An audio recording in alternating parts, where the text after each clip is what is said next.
Hello बेटा।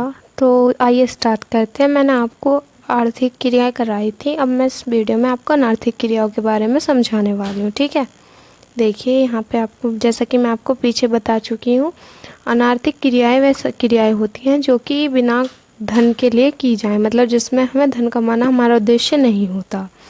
जैसे कि किसी की सेवा करना है, किसी के बारे में अच्छा सोचना, उसके लिए कुछ भी ऐसा काम करना। ठीक है, अब आते हैं व्यवसाय। ठीक है, अनार्थिक क्रिया में हमें ज़्यादा कुछ नहीं करना। अब हम आते हैं व्यवसाय या बिजनेस। ठीक है, किसे कहते हैं आखिरकार बिजनेस या व्यवसाय? व्यवसाय से आशय उन समस्त आर्थिक एवं मानवीय क्रियाओं से है जो धनोपार्जन एवं उसकी प्राप्ति के लिए की जाती हैं। आप ये कह सकते हो धन कमाने के लिए जो भी क्रियाएं हम करते हैं व्यवसाय में आती हैं। यद्यपि साधारण बोलचाल की भाषा में हम प्रत्येक कार्य को व्यवसाय कहते हैं, ठीक है, परंतु व्यवसाय की भाषा में हम प्रत्येक कार्य को व्यवसाय नहीं कह सकते। खाना पीना, खेल कूद और आपका समाज सेवा आदि व्यवसाय नहीं है। ठीक है, व्यवसाय में व्यवस्थता का होना आवश्यक होता है, परंतु प्रत्येक व्यवस्थता भी व्यवसाय नहीं कही जा सकती। व्यवसाय के लिए व्यस्तता के साथ साथ धनोपार्जन का भी उद्देश्य होना चाहिए। इस अर्थ में औद्योगिक उत्पादन, कृषि उत्पादन, थोक व फुटकर व्यापारियों द्वारा माल का क्रय विक्रय, अध्यापक, लेखक आदि की सेवाएं आदि सभी क्रियाएं आती हैं। ठीक है, नेक्स्ट, वास्तव में व्यवसाय शब्द का अर्थ बहुत ही विस्तृत होता है। उसके अंतर्गत व्यापार, उद्योग तथा अन्य सेवाएं आदि सभी सम्मिलित किए जाते हैं। ठीक, जो कुछ लोगों ने अपने हिसाब से व्यवसाय की परिभाषाएं भी दी हुई हैं। देखिए, जैसे कि आप देख सकते हैं ALH हेनेन के शब्दों में, व्यवसाय वस्तुओं के विनिमय पर आधारित होता है, क्रय विक्रय में ही व्यवसाय का सार है। ठीक है, ब्लीहर के शब्दों में, व्यवसाय एक ऐसी संस्था है जो निजी लाभ एवं प्रेरणा के अधीन समाज को वस्तुएं व सेवाएं उपलब्ध कराने के लिए संगठित संचालित की जाती है। या आप ये भी कह सकते हो पैसे कमाने के उद्देश्य से एवं प्लस देश सेवा के लिए जो हम कार्य करते हैं उसे हम व्यापार कहते हैं। ठीक है, कुछ यहाँ पे परिभाषाएं दी हुई हैं, आप उन्हें एक बार देख लीजिएगा। अब हम आते हैं निष्कर्ष पे। ठीक है, उपयुक्त परिभाषाएं विभिन्न विद्वानों द्वारा दी गई हैं। उपयुक्त परिभाषाओं का अध्ययन करने के पश्चात यह तथ्य हमारे सामने आता है कि व्यवसाय एक विशुद्ध आर्थिक क्रिया है जिसको संपन्न करने वाला व्यक्ति व्यवसायी कहलाता है। ठीक है, जो भी इन क्रियाओं को करता है वो व्यवसायी या व्यापारी कहलाता है।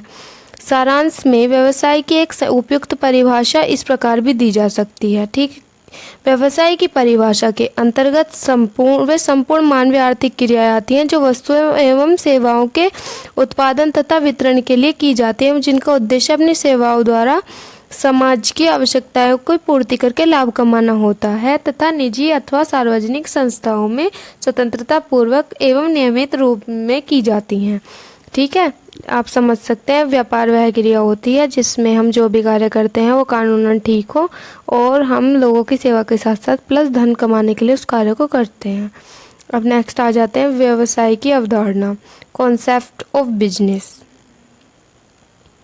अवधारणा से तात्पर्य किसी भी वस्तु, कार्य अथवा व्यक्ति के संबंध में वह विचार, धारणा अथवा आकृति है जो उन वस्तु, कार्य अथवा व्यक्ति की विशेषताओं के कारण किसी व्यक्ति के मन एवं मस्तिष्क में छा जाती हैं।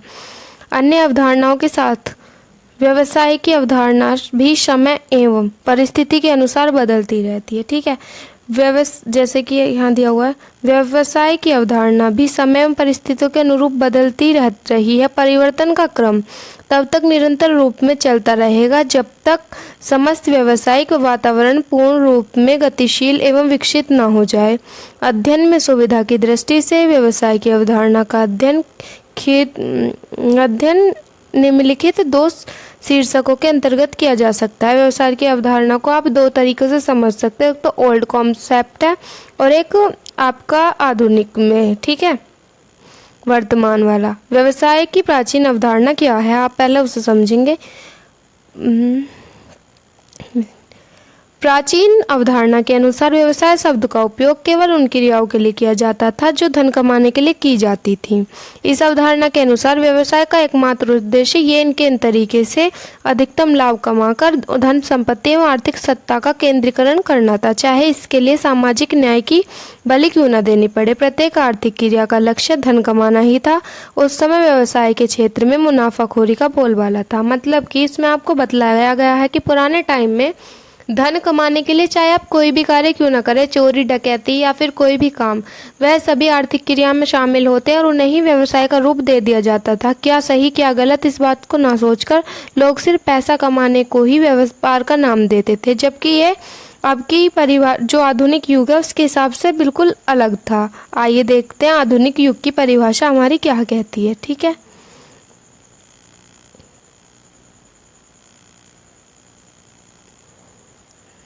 देखिए व्यवसाय की आधुनिक अवधारणा, मॉडर्न कॉन्सेप्ट ऑफ बिजनेस। व्यवसाय की आधुनिक अवधारणा के अनुसार व्यवसाय एक सामाजिक व आर्थिक क्रिया है जिसका उद्देश्य सेवा के द्वारा लाभ कमाना होता है। मतलब पहले सेवा करें, उसके बाद कानूनी तरीके से वो ठीक भी होना चाहिए। आधुनिक व्यवसाय पहले ग्राहक को सेवा करता है तथा तत्पश्चात ग्राहक की सेवा के माध्यम से उचित लाभ कमाता है। इस प्रकार ग्राहक सेवा को प्रथम तथा उचित लाभ को द्वितीय स्थान प्राप्त है। व्यवसाय मुनाफा कमाता है, मुनाफाखोरी नहीं करता।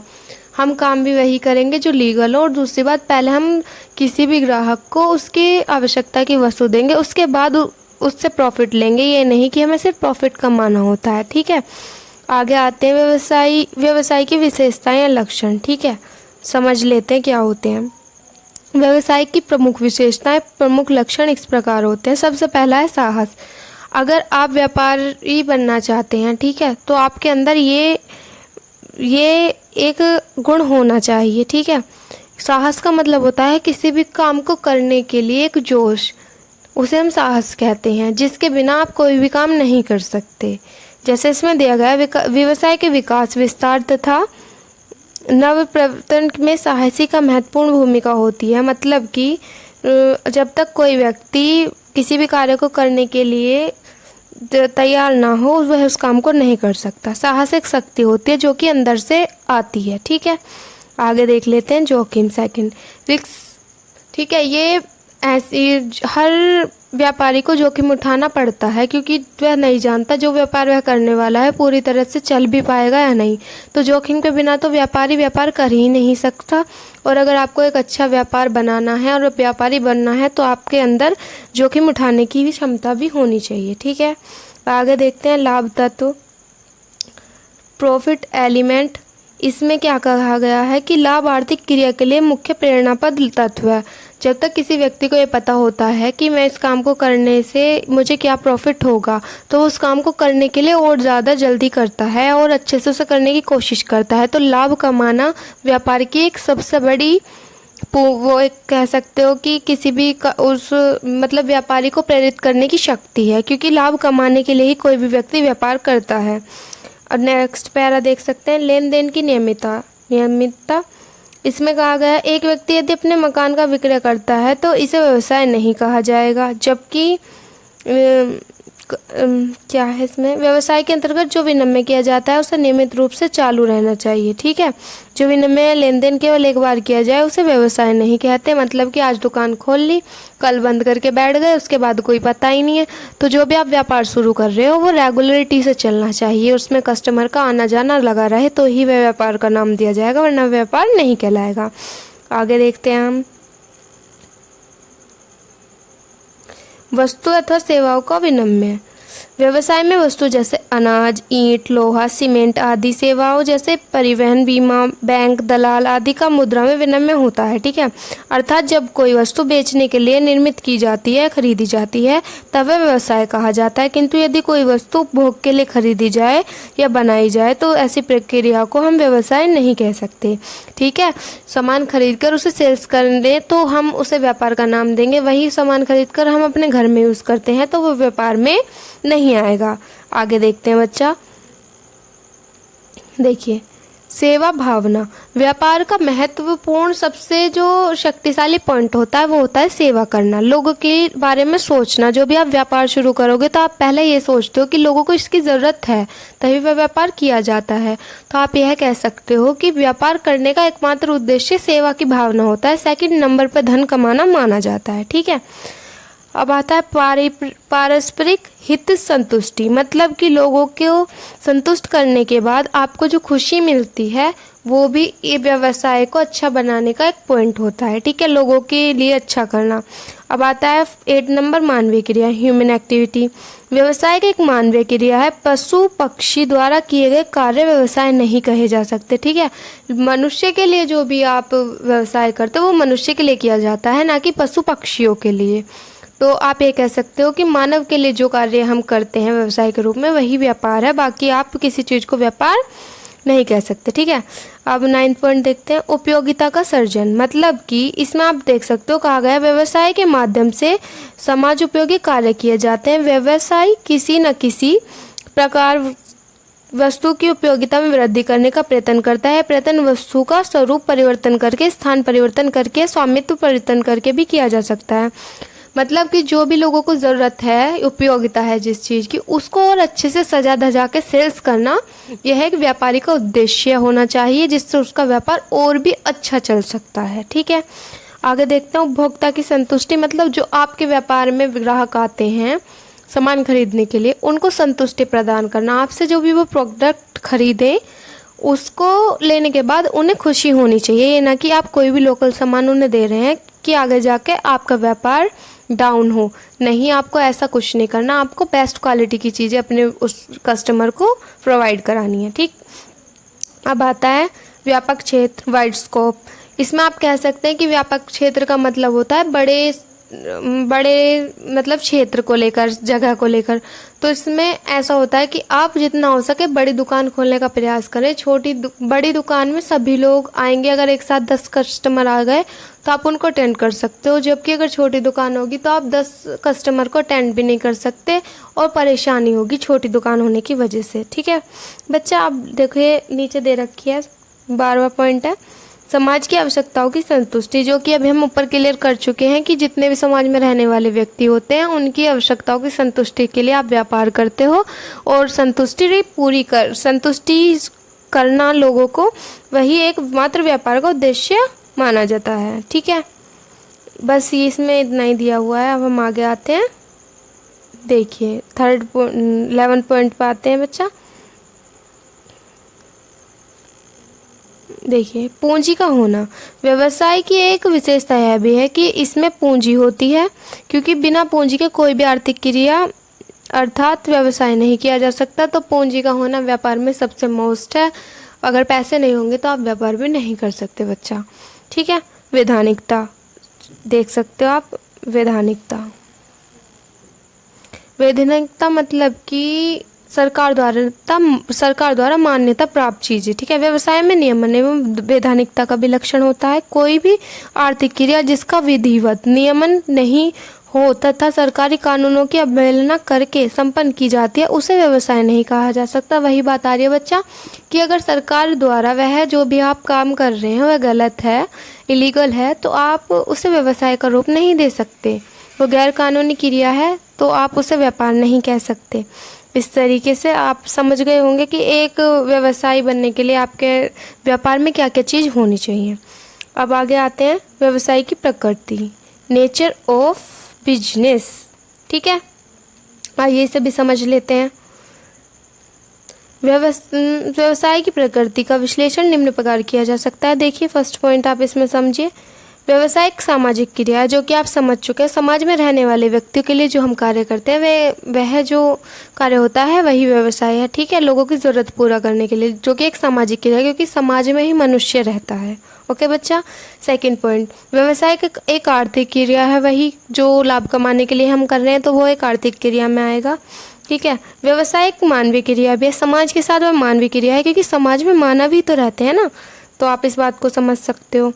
फोर्थ पॉइंट है, व्यवसाय समाज की एक अपरिहार्य क्रिया है, मतलब कि जो कि ज़रूरी होता है। अपरिहार्य इसका मतलब होता है कि जो कि ज़रूरी होता है।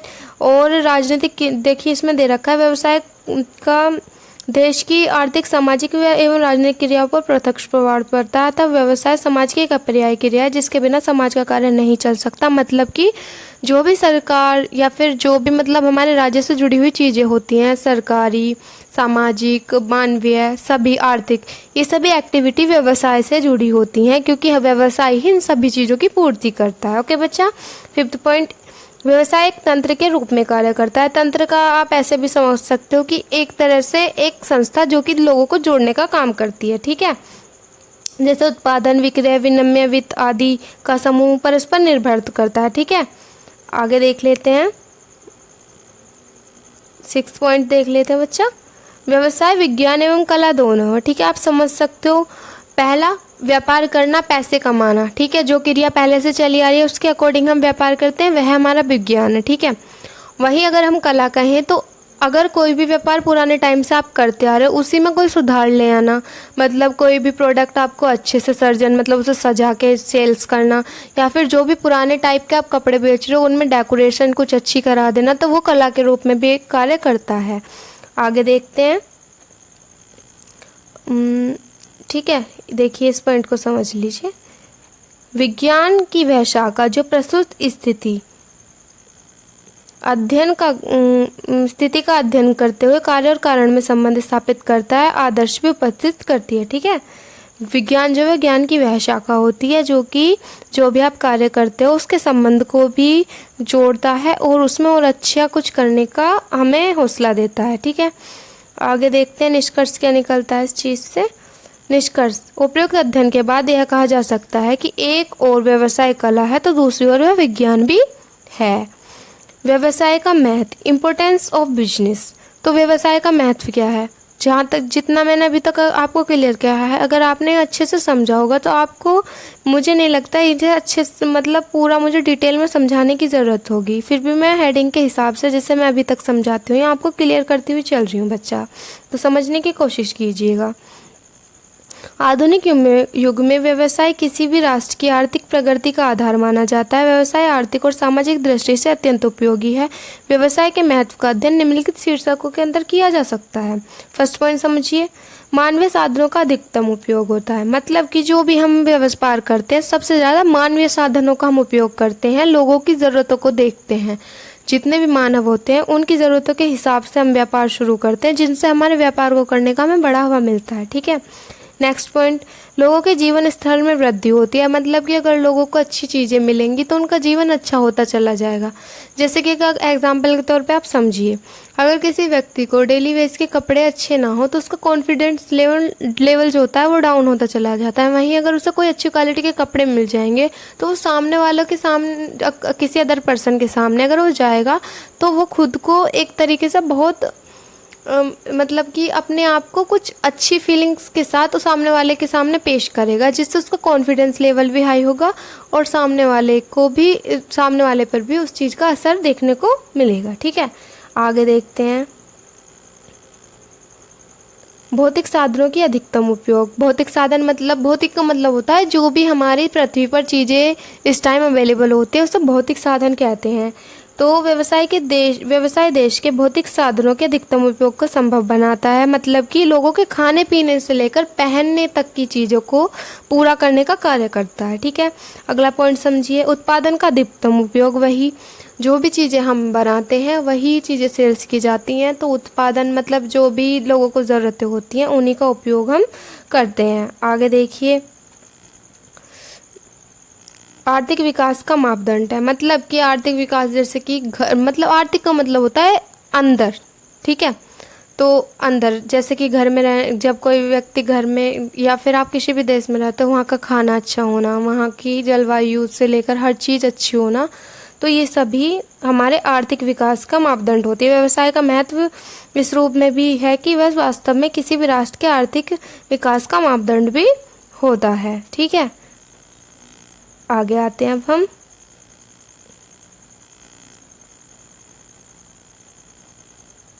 अगले पॉइंट को समझिए, उत्पादन में विशिष्टीकरण। वर्तमान प्रतिस्पर्धा युग में देखें तो प्रतिस्पर्धा में टिकने के लिए न्यूनतम कीमत पर अच्छी वस्तुएं ग्राहकों को उपलब्ध कराने के लिए व्यवसाय के विशिष्टीकरण को अपनाया जाता है। ठीक है, जो व्यक्ति ज़्यादा मतलब जिनकी इनकम कम होती है वो भी सभी सामान खरीदना चाहते हैं, तो इसीलिए जो व्यापारी होते हैं वो रेट कम करके मतलब प्राइस कम करके उन चीज़ों को सेल्स करते हैं, तो जिससे सभी व्यक्तियों को उस चीज़ का लाभ होता है।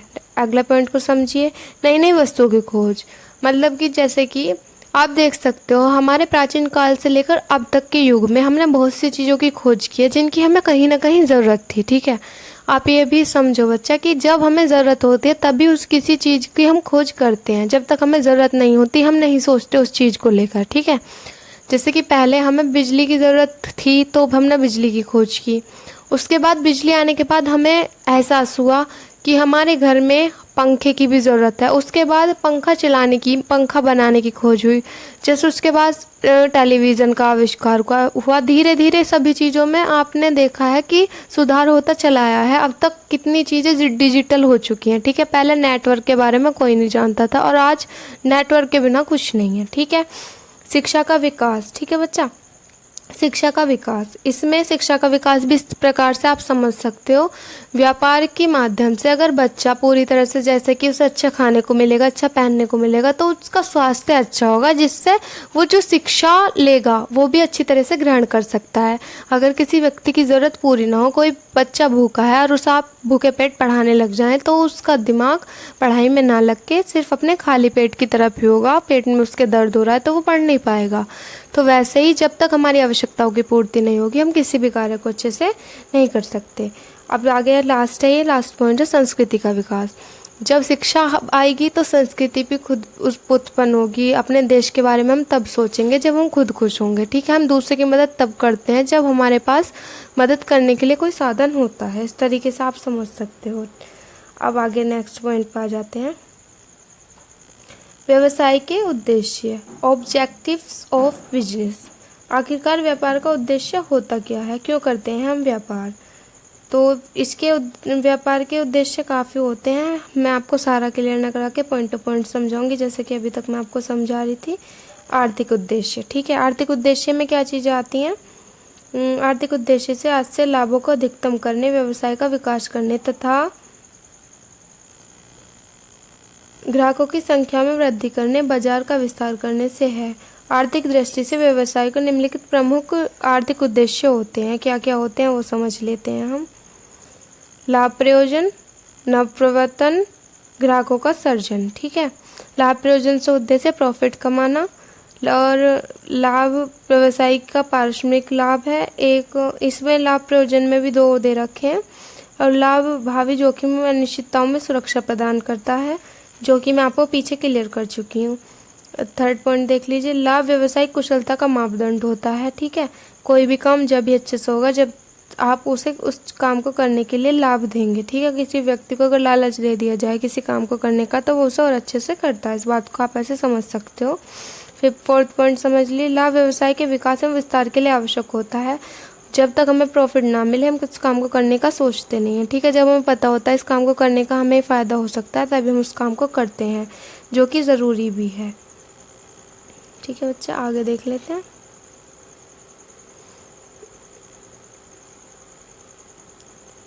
लाभ सामाजिक आवश्यकताओं की पूर्ति करता है। ठीक है, लाभ भी सामाजिक आवश्यकताओं की पूर्ति करता है। बिना लाभ के आप कोई भी चीज़ नहीं खरीद सकते। ठीक है, व्यवसाय लाभ कमाकर ही व्यापार को और बड़ा करता है। आगे आ जाते हैं अब हम नव प्रवचन, जो कि अभी हेडिंग आपने देखी थी पीछे। नव प्रवचन आकर होता क्या है? नव प्रवचन करना भी व्यवसाय का आर्थिक उद्देश्य होता है। नव प्रवर्तन से तात्पर्य है व्यवसाय में नए विचारों, नव प्रवचन नहीं सॉरी नव प्रवर्तन मतलब कि कोई भी नई चीज़ का निर्माण करना। ठीक है, अपने व्यापार में नई क्रियाओं को लाने से आशय है इस चीज़ से कि आप अच्छे कुछ नया करते रहें अपने प्रोडक्ट को लेकर, तो लोग ज़्यादा आकर्षित होंगे कि उसमें उसकी क्वालिटी दिन प्रतिदिन अच्छी से अच्छी करते रहें। अगला पॉइंट इसी का है, देखिए ग्राहकों का सृजन करना, मतलब व्यवसाय उद्देश्य का केवल एक ही वैध परिभाषा है, ग्राहकों का सर्जन करना। मतलब कि ग्राहकों को अपनी ओर आकर्षित करना या उनकी संख्या बढ़ाना। और संख्या कैसे बढ़ेगी? अच्छे व्यवहार से, अच्छे प्रोडक्ट सेल करने से। और लास्ट पॉइंट होता है कि लोगों को जोड़ने का तरीका आपको आना चाहिए। आपका व्यापार भी नामी हो जाना चाहिए लोगों को जोड़ते जोड़ते। ठीक है, आगे देखते हैं। सामाजिक अथवा सेवा उद्देश्य। ठीक है, जो व्यापार होता है वो इसीलिए किया जाता है, इसमें हम सामाजिक की सेवा का उद्देश्य करते हैं, मतलब समाज में रहने वाले लोगों की हम सेवा कर सकें। किसी भी तरीके से व्यापार जो भी करते हैं वो समाज की सेवा के लिए ही होता है। आप चाहे कोई भी व्यापार क्यों ना करें, वह खाने का हो, वह पहनने का हो, या फिर कॉस्मेटिक की जो चीज़ें होती हैं उनका भी अगर आप व्यापार करें तो वो भी इसी में ही आता है। ठीक है, अब इसमें भी कुछ हेडिंग दे रखे हैं। उद्देश्य क्या कह सकते हैं लोगों की सेवा करने के लिए? उपलब्ध साधनों का सदुपयोग करना, मतलब कि जो आपके पास साधन है उन्हीं का उपयोग कर देना। जैसे कि आपके पास वॉच है तो आप टाइम देखने के लिए उसका यूज़ करते हो। अगर आपके पास मोबाइल है तो आप सेल फ़ोन का यूज़ कॉल्स करने के लिए, मैसेज करने के लिए, वीडियोज़ वगैरह बनाने के लिए, बहुत सारी चीज़ों के लिए आप करते हो। ठीक है, वस्तुओं का उचित मूल्य लेना, आप इसमें उचित मूल्य लेते हो सेवा में, ठीक कि सामने वाला व्यक्ति उसे खरीद सके। ठीक है बच्चा, प्रत्येक व्यक्ति उसे खरीद पाए। आपने ऐसा कॉस्ट प्राइस उसका रखना है कि सामने वाला ये ना सोचे कि मैं तो इससे लेने लायक मेरी हैसियत है ही नहीं। थर्ड पॉइंट है सामाजिक कल्याण में विकास कार्य। आपने ऐसा कार्य करने हैं जो कि सामाजिक विकास के लिए उपयोगी हों। ठीक है, आप इसमें बहुत सारे काम कर सकते हो, जैसे कि सपोज कर सकते हैं आप कोई भी खाने की सामान की कर सकते हैं शॉप, या फिर आप कपड़ों का कर सकते हैं, या फिर आप शिक्षा के लिए मतलब नोटबुक की कोई शॉप खोल सकते हो, इस तरीके से। ठीक है बच्चा। नवीनतम वस्तुओं का उत्पादन, मतलब आज के युग में जो भी चीज़ें ज़रूरी हैं उनका उत्पादन करके आप लाभ कमाने का प्रयास कर सकते हो। आगे आते हैं।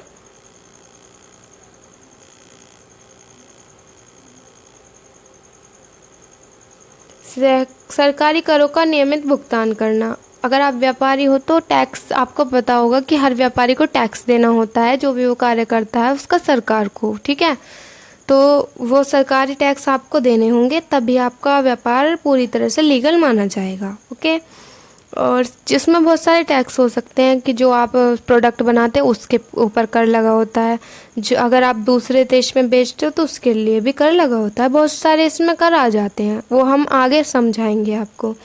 पर्याप्त मात्रा में माल उपलब्ध कराना, मतलब कि जो आसपास के लोग हैं आप उसी की जनसंख्या के हिसाब से आप अपने मतलब कि व्यापार में प्रोडक्ट की संख्या रखें, कम नहीं होने चाहिए। एक साथ अगर 20 भी कस्टमर हमारे दुकान में आते तो उनको फैसिलिटी दे दी जाए, ऐसा आपका व्यापार होना चाहिए। ठीक है, सरकारी नियमों एवं कानून का पालन करना, कि जो भी टाइम में सरकार दे रही है उसी के हिसाब से चलना, और जो भी लागू करने वाले उद्देश्य होते हैं वो सरकार के द्वारा जो दिए गए होते हैं उनको अगर आप पूरा करते तो ही आपका व्यापार अच्छे से चल सकता है, वरना वह लीगल नहीं है।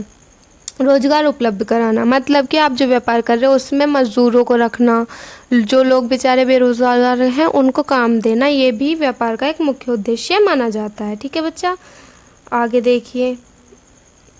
मानवीय उद्देश्य क्या होते हैं? ह्यूमन के बारे में आपने समझ ही लिया था, मैंने पीछे आपको क्लियर किया था कि मानवीय उद्देश्य से लोगों की ज़रूरतों को पूर्ण करना होता है। जो भी मानव है उनकी बहुत सारी चीज़ें होती हैं, मतलब कि उनकी ज़रूरतें होती हैं जिन्हें पूरा करने का कार्य ही व्यापार है। ठीक है, फर्स्ट पॉइंट देख लीजिए, श्रमिकों के साथ मानवीय व्यवहार। ठीक है, मतलब कि जो भी आपके नौकर आपके व्यापार में काम करते हैं उनके साथ आपका व्यवहार कुशल होना चाहिए। अच्छा व्यवहार अगर आप रखेंगे तो वो व्यक्ति आपके व्यापार में कार्य अच्छे से कर पाएगा। आप किसी के साथ गलत या अभद्र व्यवहार करेंगे तो वो आपका व्यापार भी ठीक नहीं चलेगा, और वो व्यक्ति आपके व्यापार को नुकसान भी पहुंचाने का कार्य कर सकते हैं। आगे देखिए, कर्मचारियों को उचित वेतन देना, जैसा कोई व्यक्ति काम करेगा उसी के हिसाब से आपने उसको सैलरी या वेतन देना है। किसी का मन नहीं दुखाना चाहिए, जैसे कि आपने जितने भी सैलरी पे किसी व्यक्ति को रखा है तो मंथली सैलरी जब आप उसे देंगे तो उतनी ही देनी है। आपने ऐसा नहीं करना कि जितनी बताई थी उसका आधा आप उसको दे रहे हो, तो वो उसके मन में क्रोध आएगा, वो आपके व्यापार को हानि पहुँचाने के साथ साथ आपके व्यापार की बदनामी भी करेगा बाहर जाकर। ठीक है बच्चा, आगे देखते हैं। विनियोक्ताओं को उचित प्रतिफल देना, मतलब कि जो कि विनियोग्यताओं से आशय है कि व्यापार में जो आपके कार्य करने वाले लोग होते हैं, अगर वो आपके व्यापार के लिए काफ़ी अच्छे कार्य कर रहे हैं तो आपको उनके हिसाब से उन्हें बोनस के रूप में भी कुछ ना कुछ देना चाहिए, जिससे वो आपके व्यापार को और अच्छा बनाने की कोशिश करेंगे। ठीक है, आगे देख लीजिए।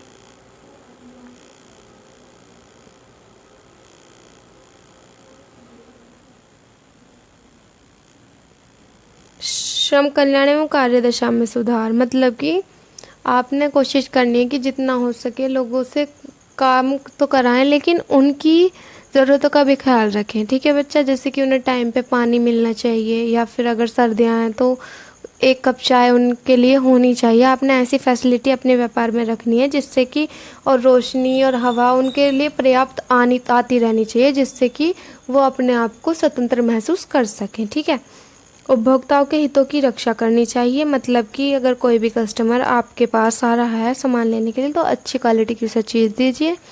व्यवहार के साथ साथ अगर आप उसे सामान ख़राब देते हैं तो वो उसका भरोसा आपके व्यापार से हट जाएगा और वो किसी और व्यापारी के पास या फिर किसी और दुकान में सामान लेने के लिए जाएगा। व्यवसाय में लाभ की भूमिका, देखिए बच्चा, इसे मैं ज़रूरी नहीं है कि समझाऊं, क्योंकि अब तक जो भी मैंने आपको क्लियर किया है आपको ये चीज़ समझ में आ गई होगी। फिर मैं आपको थोड़ा सा क्लियर कर देती हूँ। देखिए, लंबे समय तक जीवित रहने के लिए भी जो लाभ होता है वही हमें आगे की सोच प्रदान करता है। जैसे कि सपोज दैट अगर किसी व्यक्ति को समझाया जाए कि अगर आप ये कार्य करते तो आपको 10,000 रुपये बोनस के रूप में मिलेंगे, ठीक है, आपको प्रॉफिट मिलने वाला है, तो वो क्या सोचेगा कि अगर मैंने काम किया और मुझे 10,000 मिल गए तो मैं आगे जाके इनका इस्तेमाल अपने इस कार्य के लिए कर सकता हूँ। तो उसके मन में एक योजना बनेगी और उस कार्य को करने के लिए उसे एक शक्ति मिलेगी। ठीक है, तो लाभ के उद्देश्य से ही लंबे समय तक जीवित रहने का उद्देश्य कोई भी व्यक्ति बना पाता है। और हमारे पास अगर आज खाने के लिए नहीं है तो हम कल की यह सोच नहीं सकते। अतिशीघ्र विकास के लिए, मतलब कि अगर हमारे पास पैसे हैं तो हम फैसिलिटी अपने घर में भी ला सकते हैं। बच्चे जो जिस चीज़ की ज़रूरत है, बच्चों को, बड़े भाई बहनों को, छोटे भाई बहनों को, मम्मी पापा को, तो इस तरीके से अतिशीघ्र विकास के लिए, मतलब आपके विकास के लिए, आपके घर को अच्छा करने के लिए, व्यापार को अच्छा करने के लिए लाभ की ज़रूरत होती ही है।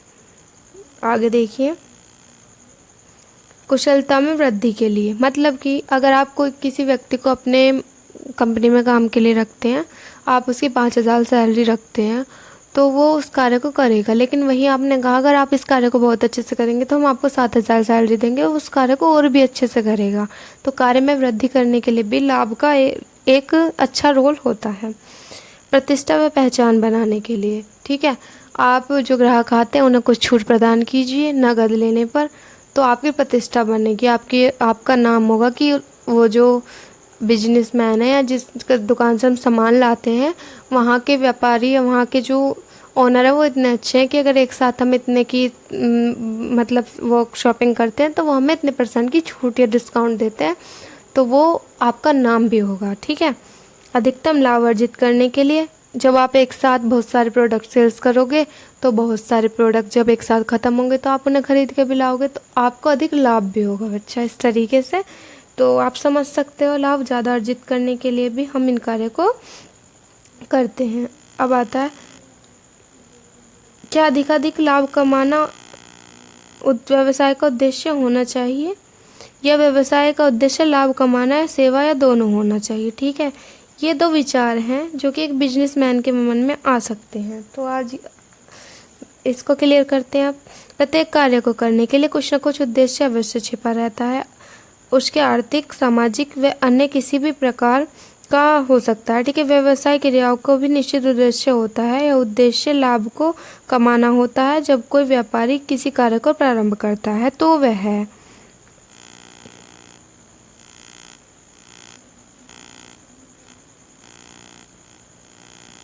सदैव यह चाहता है कि व्यापार में उसको अधिक से अधिक लाभ हो। ठीक है, परंतु लाभ कमाना उसी प्रकार से किसी प्रकार का उद्देश्य नहीं हो सकता जिस प्रकार से शर्त घुड़ दौड़ का रन बनाना, क्रिकेट या भोजन का करना जीव का उद्देश्य नहीं है। ठीक है, अतः लाभ को उचित महत्व देते हुए सेवा की भावना को अपनाना ही एक सफल व्यापारी का उद्देश्य होना चाहिए। सिर्फ लाभ कमाना ही हमारा उद्देश्य नहीं होना चाहिए, बल्कि लोगों की सेवा करने के बाद लाभ कमाने का उद्देश्य हमारा होना चाहिए। सिर्फ धन के पीछे दौड़ना व्यवसाय नहीं है। ठीक है, मेयर मनी, एक मिनट बच्चा, कैशिंग इज नॉट बिजनेस। ठीक है, कुछ विद्वानों का कहना है कि यदि किसी व्यवसाय में लाभ की संभावना नहीं होगी तो कोई भी व्यवसाय उसको नहीं करना चाहेगा। ये बिल्कुल एब्सोल्युटली राइट है। जब तक हमें पता नहीं होगा कि हम जिस काम को कर रहे हैं उसमें लाभ नहीं है तो हम उस काम को नहीं करेंगे। लेकिन ग्राहक कब बनते हैं? जब उन्हें पता हो हम उसके पास जाएंगे तो हमें हमारी ज़रूरत का सामान अच्छी क्वालिटी में मिलेगा। तो ज़रूरतों को पूरा करने के बाद ही आप अपना लाभ कमाने का उद्देश्य रखें। अब आता है इसमें देखिए, इसका सीधा उत्तर यह है कि लाभ या सेवा की भावनाओं के बीच समन्वय आवश्यकता है। इसीलिए हम दोनों पहलुओं पर अलग अलग विचार करेंगे। ठीक है, पहले लाभ के बारे में समझ लेते हैं, फिर सेवा के बारे में समझ लेंगे। तो देखिए, लाभ भावना, प्रॉफिट मोटिव, मुख्यतः व्यवसाय का उद्देश्य लाभ कमाना ही होता है। कोई भी व्यापारी लाभ प्राप्ति की संभावना के बिना किसी व्यवसाय को नहीं करना चाहेगा। ठीक है, वह अपने श्रम पूंजी अथवा साहस के प्रतिफल स्वरूप लाभ प्राप्त करना चाहता है। इसके लिए वह हर संभव प्रयत्न करता है। व्यवसाय में लाभ कमाना निम्न कारण से आवश्यक हो सकता है या लाभ कमाने के पक्ष या तर्क ये हैं। ठीक है, पहला, सफलता का सरल व मान्य मापदंड होता है। जो लाभ होता है सफलता का सामान्य मापदंड होता है कि सफलता तभी मिलती है जब लाभ होगा। ठीक है, आप अपने व्यापार को बड़ा तब कर सकते हो जब आपको प्रॉफिट होगा, और आपको नुकसान होता जा रहा है तो व्यापार जो बना है वो भी खत्म हो जाएगा। सेकंड पॉइंट, अस्तित्व बनाए रखने के लिए आवश्यक होता है।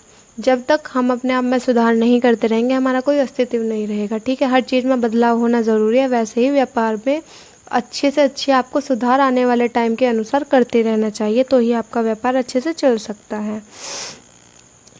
ठीक है, जैसे कि इन्होंने एक वो दे रखी है परिभाषा, पीटर एफ डूलर ने लिखा है, किसी भी व्यवसाय के सामने समस्या यह नहीं होती कि वह अधिकतम लाभ कमाए, बल्कि यह होती कि वह कम से कम इतना लाभ अवश्य कमाए कि उसके आर्थिक क्रिया में निहित जोखिम को उठाया जा सके। ठीक है, तथा हानि से बचा जा सके। प्रॉफिट इतना भी ना कमाया जाए कि आपका घर बढ़ जाए, लेकिन नुकसान इतना भी ना हो कि आपको अपने घर से ही प्रोडक्ट खरीदना पड़े। ठीक है,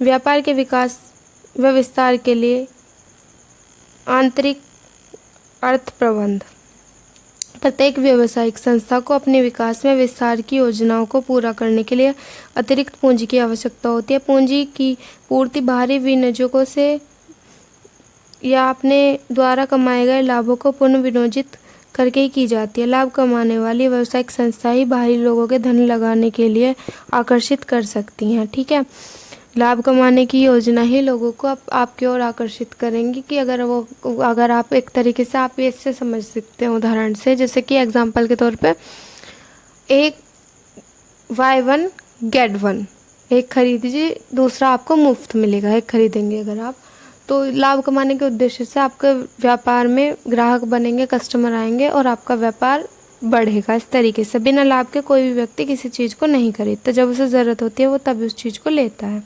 अगला पॉइंट, लाभ व्यवसाय को मान्यता व प्रतिष्ठा देता है। ठीक है, लाभ ही व्यवसाय को नाम देता है और प्रतिष्ठा, मतलब कि प्रतिष्ठा से आशय कि बड़ा नाम होना। ठीक है, लोगों तक उस चीज़ को पहुंचाना, वह लाभ भी पहुंचाता है। जब तक आप लोगों के मनपसंद चीज़ों को अपने व्यापार में नहीं रखेंगे तो ना ही लाभ होगा, ना ही आपके व्यापार की प्रतिष्ठा बढ़ सकती है। ठीक है, एक मिनट बच्चा, देखिए सेवा भावना,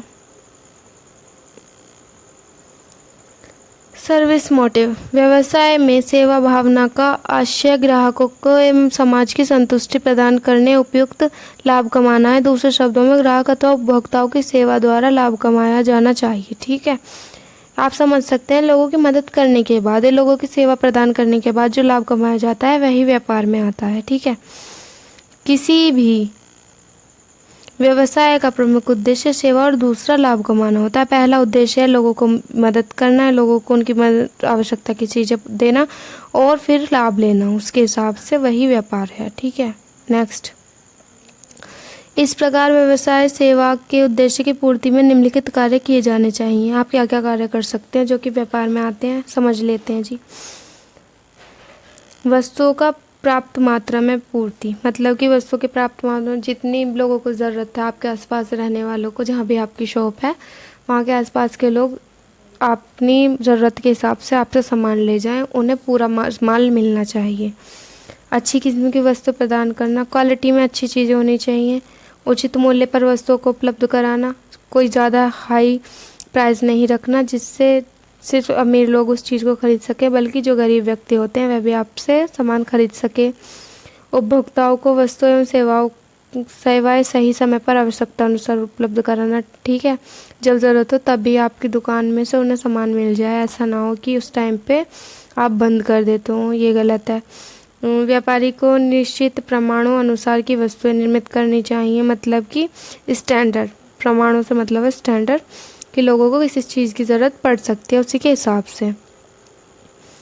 विज्ञापन द्वारा वस्तुओं के संबंध में सही जानकारी दी जानी चाहिए, मतलब आप ऐसे एड्स बना सकते हो जिससे प्रोडक्ट की पूरी जानकारी व्यक्तियों को मिल जाए। आप जब भी सामान कोई आपकी उसमें व्यापार में लेने आए तो आप उसको अच्छे से जानकारी दे दीजिए, जिससे वो यूज़ करने में से आसानी हो जाए।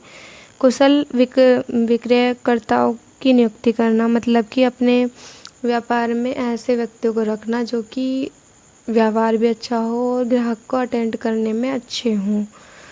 विक्रय उपरांत की सेवाएं प्रदान करना, ठीक है।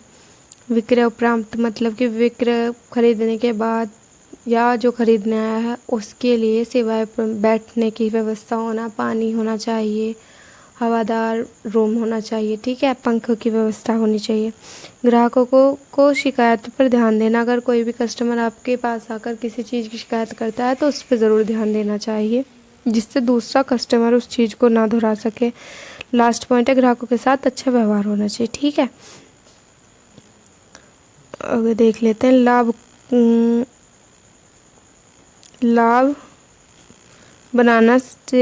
बनाम सेवा उद्देश्य, यहाँ से अब हम अगले वीडियो में आपको बताएंगे, ठीक है। आज के लिए इतना ही। Thanks for watching.